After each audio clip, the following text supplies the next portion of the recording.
tous. Voilà, j'ai eu quelques questions un petit peu en aparté et même avant qu'on soit en confinement au sujet de la catapulte ou en tout cas du système qui va propulser la balle de tennis. Alors, je sais que bon, avec cette histoire de confinement, le projet risque peut-être d'être compromis. Enfin, j'espère pas, hein. J'espère qu'on sera bientôt tous à l'IUT. Mais en attendant, j'ai profité de mes petits tutos là, sur Python mais pour regarder de plus près ce qu'était une classe, parce que j'avais jamais fait de la programmation objet. Et c'est vrai que Python permet de faire ce type de programmation. Alors, un objet, en fait, en informatique, on appelle ça une classe. En fait, une classe étant constituée de méthodes et d'attributs, comme on va le voir. Pour faire simple, en fait, si je m'intéresse à la balle, on sait que si on veut décrire sa trajectoire, on va avoir besoin de sa vitesse initiale, d'un angle et de sa position initiale, x0, y0. Alors, du coup, la classe ou l'objet balle, ici, je vais lui définir des coordonnées que je vais appeler x et y. Et initialement, là, c'est le fait de créer donc une balle. On va initialiser toutes les variables. Donc, sa position, ça va être les valeurs x0 et y0 qu'on fera passer lorsque on, on déclarera donc cette balle. Ensuite, on va lui faire calculer la projection sur l'axe X et sur l'axe Y, connaissant la vitesse initiale et l'angle. Alors là, Python, si vous regardez, on doit importer les bibliothèques, de la bibliothèque mathématique, on va importer les trois fonctions indispensables pour ce genre de problème tout simple, quoi, hein. Sinus, cosinus et la conversion des degrés en radians, puisqu'en fait sinus et cosinus fonctionnent en radians sous Python. Donc nous, c'est plus pratique de donner un angle en degrés. Cet angle en degrés ici va être converti en radians et donc le cosinus, ça sera bien calculé sur un angle donc exprimé en radians. Donc la projection sur X, la projection sur Y. Et de la même façon, on va mettre l'accélération. Donc sur l'axe X, on considère qu'au moment où la balle quitte la catapulte, son accélération suivant l'axe X, c'est 0. Et par contre, sur l'axe Y, c'est la constante de gravitation, c'est G. Et comme c'est orienté vers le bas par rapport à notre choix d'axe, on va y mettre un signe moins. Donc ce qui fait que la balle aura tendance à tomber. Donc c'est l'effet de la gravité. Ensuite, on va lui définir aussi un temps initial au moment où on la jette. Ce temps initial, je l'appelle time, et ça va être 0. C'est normal, c'est l'instant t égale 0. Et ensuite, on va utiliser donc toute une liste, on va construire un tableau. Ce tableau, en fait, je vais l'appeler XARR, donc c'est pour la trajectoire en fait. Ça sera utilisé pour la représentation graphique et pareil pour Y.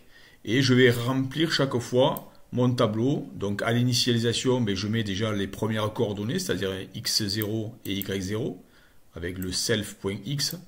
Parce qu'en fait, tous les attributs d'une classe vont s'appeler self. Le nom de l'attribut qu'on lui a donné. Donc le point x, ça c'est moi qui l'ai choisi. Par contre, le self.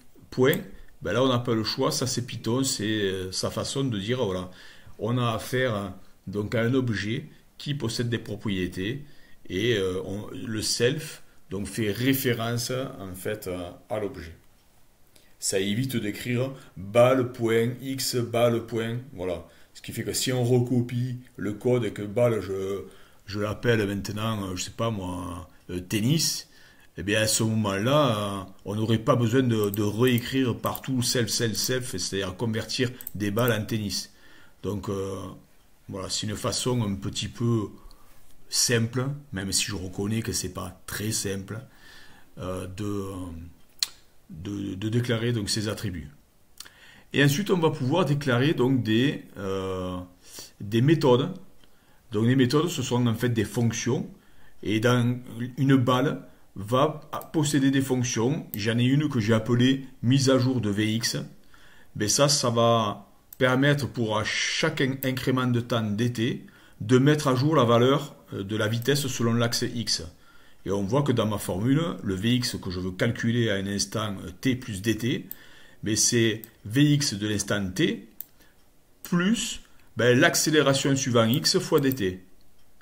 Même si je suis d'accord qu'au début, l'accélération x c'était 0, mais si je voulais par exemple prendre en considération, je sais pas moi, une force de freinage, là il faudrait en tenir compte. Parce que la force de freinage, on aurait moins quelque chose, donc on s'opposerait au déplacement suivant x, donc on irait moins loin à cause du frottement de l'air par exemple. Pour l'instant, j'ai fait tout le calcul en négligeant donc, les forces de frottement de l'air. Voilà ici. Ensuite, on a la même chose pour y. Donc, la vitesse selon y, elle va être augmentée d'une quantité AY fois dt à chaque fois que je vais remettre à jour mon incrément de temps. Ici, j'ai la même chose pour la position.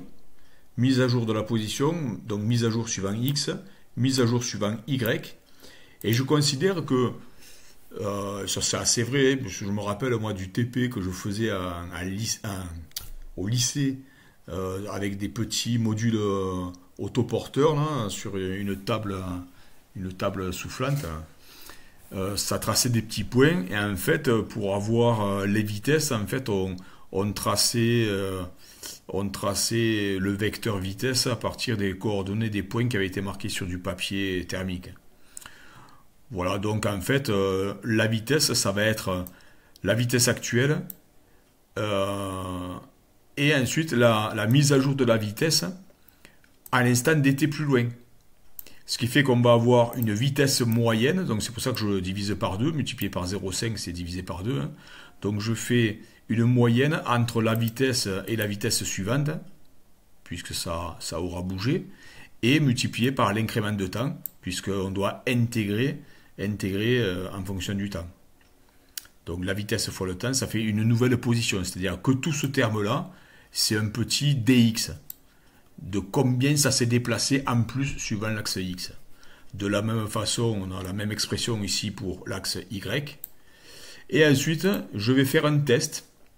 Parce que moi, ce qui m'intéresse aussi, c'est d'avoir l'altitude maximale. Et comme ici, j'avais une propriété, je l'avais ici, je ne l'avais pas commenté. L'altitude maximale au début, quand j'initialise ma balle, eh bien, je considère que c'est l'altitude initiale, c'est-à-dire y0. Donc y0, je le retrouve ici. Et donc là, je fais un test.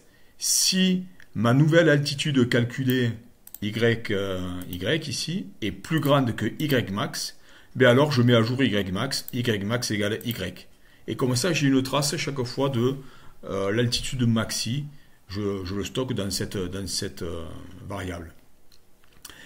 Et comme j'étais en train de vouloir remettre à jour y, je retourne la nouvelle valeur mise à jour donc dans les attributs de ma balle.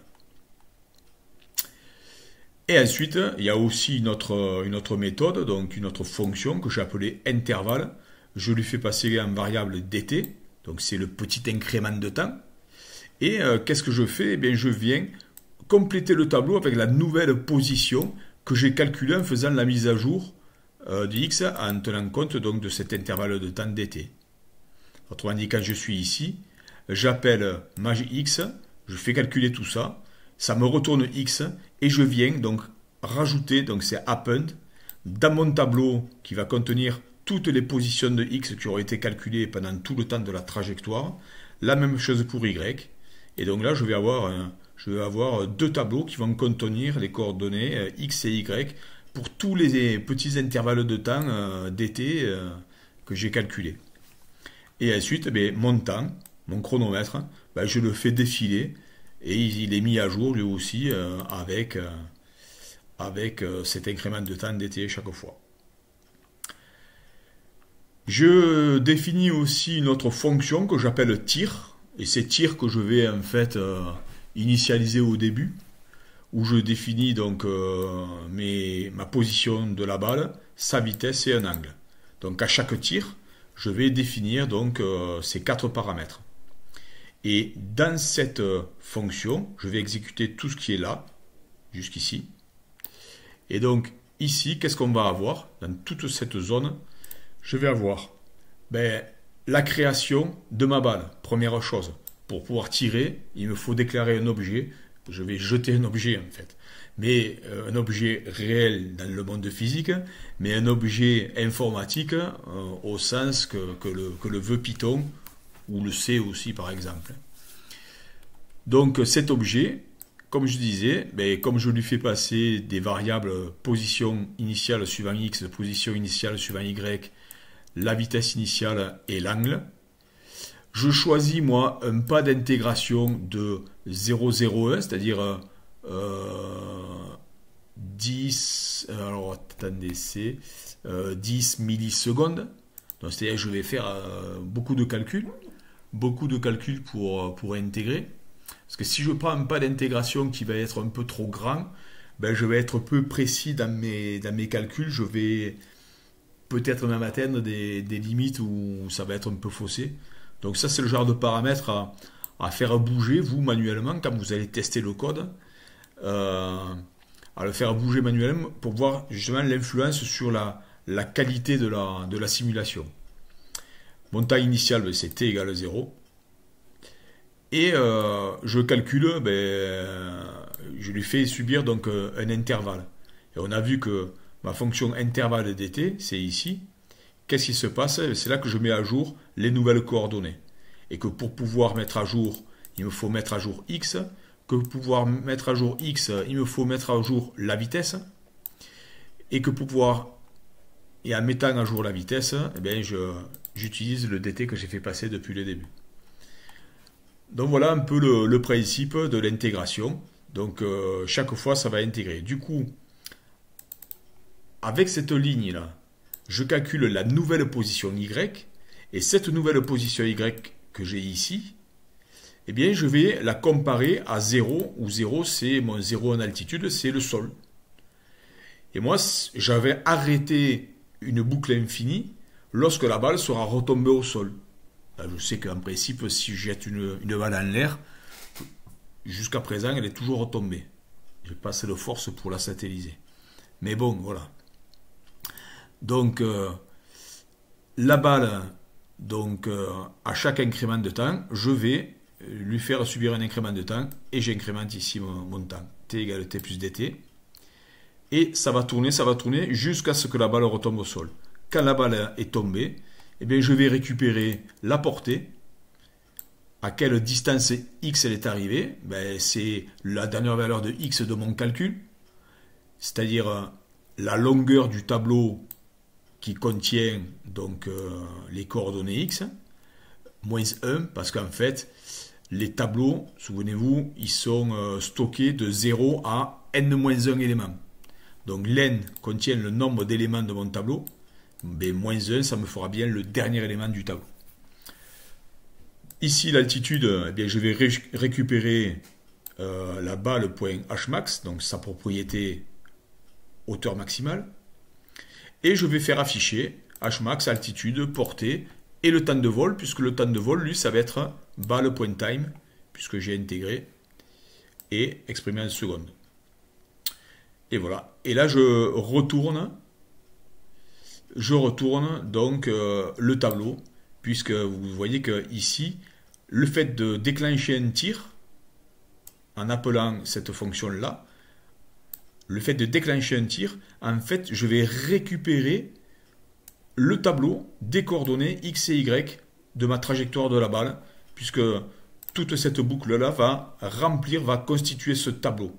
Puisque chaque fois que je fais donc balle intervalle dt, je vais à un moment donné, ici, remplir le tableau des coordonnées x et y. Voilà. Et ensuite, dans tout programme Python, il y a deux fonctions principales qui sont toujours là. Dès qu'on utilise donc des classes, on a le main, c'est le programme principal. Et ensuite, on a ce petit programme qui, enfin, ces quelques lignes là, if name égale main, alors appelle main. Euh, il faut le mettre, hein, ça c'est typique à Python, vous le retrouverez dans tous les programmes qui font intervenir des classes et des objets comme ça. Donc qu'est-ce que j'ai? Ben, je définis deux coordonnées, x0, y0 et v0. Et ensuite, ben, je fais un tir ici à 45 degrés. Vous voyez que je fais varier mon angle. Et du coup, je vais récupérer mes deux tableaux simultanément, puisque vous avez vu que tir ici renvoie, retourne donc deux tableaux séparés par une virgule. Et bien ici, j'ai mes deux tableaux séparés par une virgule qui correspondent donc aux coordonnées x avec un angle de 45 et y avec un angle de 45. La même chose pour 30 degrés, pour 60 degrés. Et je fais tracer donc l'angle 45 degrés en bleu, l'angle 30 degrés en rouge, l'angle 60 en noir, black, K. Et ensuite ici, ces deux traits vont être tracés en green, donc en vert, en triple 1. Ben, ça va être le sol, ça matérialise le sol, l'herbe, si on jetait la balle dehors. Hein. Donc c'est simplissime. Et ensuite, eh bien, j'en rajoute la légende pour voir quelles sont les trajectoires en fonction de mes codes couleurs. Je mets aussi, suivant l'axe des X, une étiquette, suivant l'axe des Y, une étiquette, et j'affiche ma figure. Voilà pour le code minimal, donc je vais l'exécuter. Donc Python catapulte, et c'est parti. Voilà. Là, je viens d'obtenir. Alors c'est très rapide, hein, c'est Python, hein, ça calcule très vite. Hein. Je viens d'obtenir donc mes trajectoires pour une même condition initiale sur la position. Donc x0, y0 ici, eh bien vous voyez que c'est toujours ça part toujours du même endroit, sauf que le tir à 30 degrés en rouge, le tir à 45 degrés en bleu et le tir à 60 degrés en noir font que ben, on va atteindre des distances différentes. Suivant ces conditions, et aussi des altitudes, donc les Hmax différentes, suivant les conditions. Et donc pour décrire ces trajectoires, eh bien on va avoir des temps qui sont donnés normalement ici. Donc Hmax, voilà, un temps de vol de 1,80, de 1,45 et de 2,07 suivant la nature du tir. Alors après, on peut s'amuser à faire varier le... Alors, je vais faire un nano catapulte. Donc, je vais aller modifier quelques valeurs. Je vais changer les conditions initiales. Par exemple, au lieu de prendre 0, 3 et 10, ben, je vais prendre 0. Il faut remonter. Tac, voilà. Je vais prendre 0. Je démarre, bon, sur l'axe x égale 0. Par contre, je vais prendre des hauteurs différentes. Je vais prendre 1, 2 et 3, par exemple, avec des vitesses identiques. Je fais la varier que la hauteur. Donc la vitesse, je vais prendre 5 mètres par seconde. Donc là, j'enregistre, je quitte et j'exécute. Voilà. Voilà le résultat dans ce cas. Donc avec trois altitudes de départ différentes, des angles différents et donc des trajectoires qui varient aussi. Donc voilà un petit peu l'idée. Donc il y a de quoi s'amuser. On peut rajouter un obstacle, dire que la trajectoire s'arrête si on est venu taper dans l'obstacle. Voilà, on peut s'amuser à mettre un panier, l'équivalent d'un panier de basket, donc ce qu'a fait notre ami Perfitini. Donc voilà, on a de quoi passer le confinement tranquille. Allez, bonne continuation, bon courage.